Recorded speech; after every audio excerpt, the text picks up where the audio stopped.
Oh, hey, you guys want to hear a quick, juicy detail from my legal woes, from my legal woes. And if Robert Barnes is still in the chat, this will be fun. In the midst of our family case, because we had two cases going, we had a family case, and then we also had my criminal case.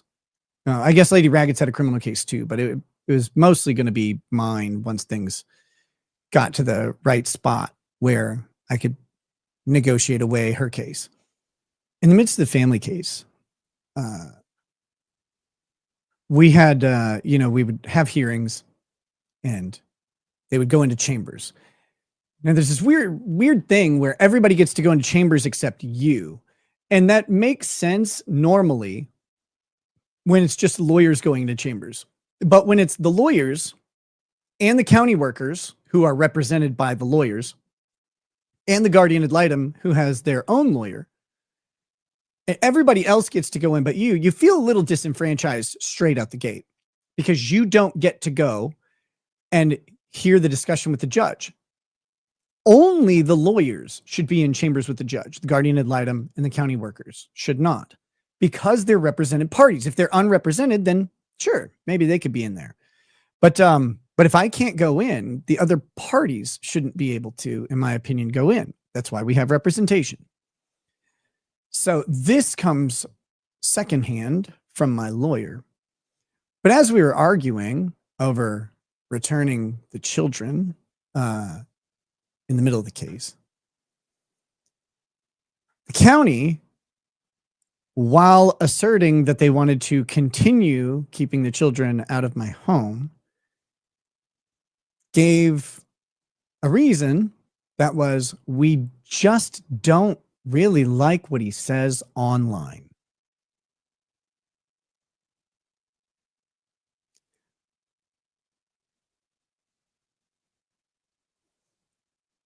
Now, the great thing about that is there's nothing you can do about it.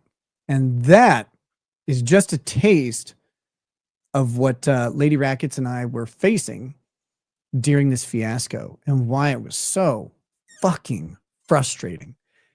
I don't know if you guys know, but there's an amendment that addresses exactly what was said there. And if you listen to guys like Robert Barnes, people who have actually fought with CPS and dealt with them and dealt with counties in these types of cases, they have reduced standards on everything. They have basically no rules because they get this protect the child standard. And they, in a criminal case, you have to get beyond a reasonable doubt.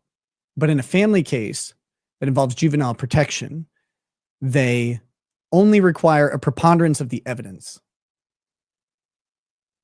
And so they don't, and they get to use something called reliable hearsay, which is how they introduce a lab test result, for example, without having an expert or someone who even understands how a lab test result may come to be or what it means.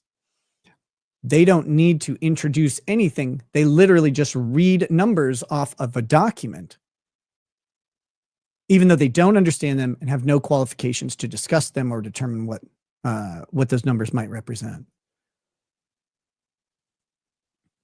That is what you deal with. Now, here's the best part. You can fight. You can try and fight, but remember the reduced standard you're under. You're basically under a civil law standard against a government that is representing itself against you and employs the judge. You can fight. If you fight, they don't let you see your children. And that's legal for them to do. And you can't fight that either, because they don't have to let you see your children. So that's the fun stuff right there. That's what you get.